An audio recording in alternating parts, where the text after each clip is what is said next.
For the longest time, I could never remember the title of this film. We Live in Time. I don't know, it's still in one of those titles that I just have a struggle dealing with. But do I need to remember this for being a top 20, 25 movie of the year?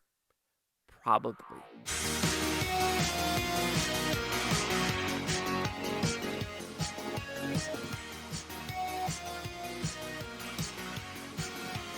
Chase Lehocky here with the Blue Futon reviewing We Live in Time.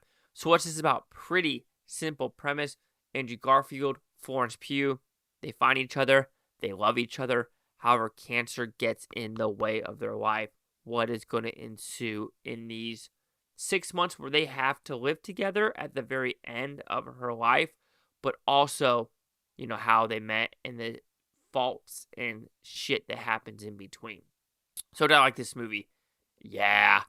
I didn't see a single trailer for this movie. I was hearing A24 is going to make you cry, going to make you cry.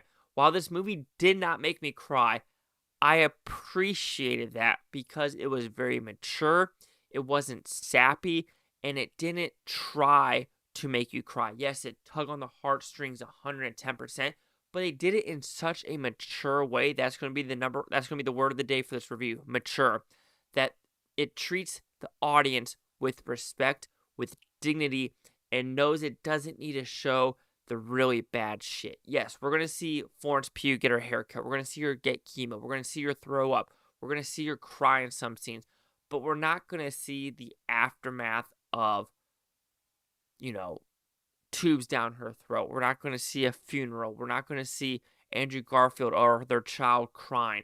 We're going to see him having to live life without her. I might be spoiling it for you, but you kind of knew, knowing stage 3 ovarian cancer, what is going to occur.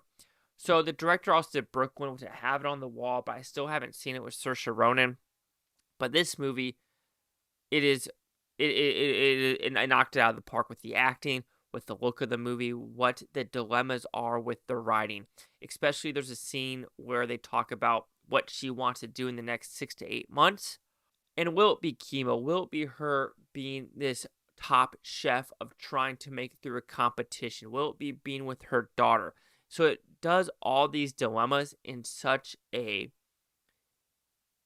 just mature way. I hate to say mature. Like, it doesn't force the audience. It doesn't force Andrew Garfield. It doesn't force Florence Pugh to, exaggerate shit. And that's what I appreciate. That's what the other thing. This movie doesn't exaggerate of what can and will occur in these different situations, because sometimes you don't have to exaggerate stage 3 ovarian cancer. It's gonna fucking happen. You have stage 4. Stage 4 is the last one. So it's just so mature and raw and just refreshing to watch a movie like this come into play. Like I said, Andrew Garfield, Florence Pugh, fantastic job. The director, fantastic job. The writing, fantastic job. How it looks, fantastic job. The subtle hints of humor in this movie, fantastic job, especially with the gas station scene. That's all I'm going to say. And it really freaking works. And how they make that mature. They don't make, caricatures of people passing out or, oh my God, how can this happen? It's more of it's going to happen. Or this gas station attendant that's not the husband that is going to try to give help Florence Pugh give birth, look at the birthing canal. And it's not don't look. It's more of well, I gotta help, and I'm going to help best I can. Yes, I'm going to be mature about it, and it's going to work out. And I truly dug what they did and why they did it that way. For me, it's hard to give a negative for this film. You could say that maybe some of the sex scenes were overdone, or Florence Pugh showing herself, which is fine. She says she's okay with showing her body, which is fine. But at a point too where I'm it's kind of sacred if you do want children and if you do get married, that, do you really want, your kid in 9th grade being hey, look, I just watched Oppenheimer. I just watched We Came in Time, is that the movie title? I keep forgetting. But, oh yeah, this is your mom, right? With the baby coming out of her vagina. So it's things like that where it's I understand that's your craft, but I don't know.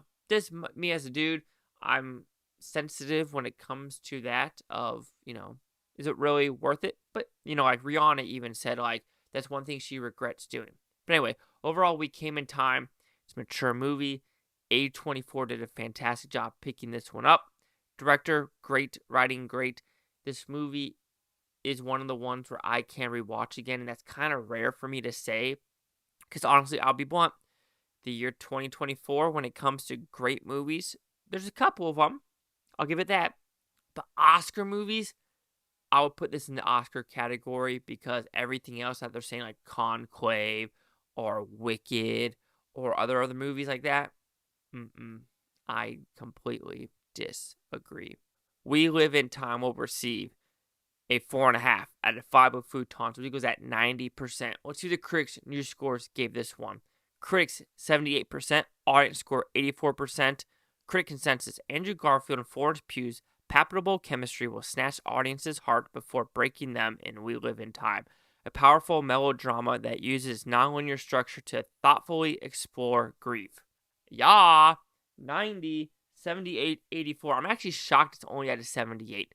Chase Sock here at the Blue Futon. Like, comment, subscribe. Want more things Blue Futontopia?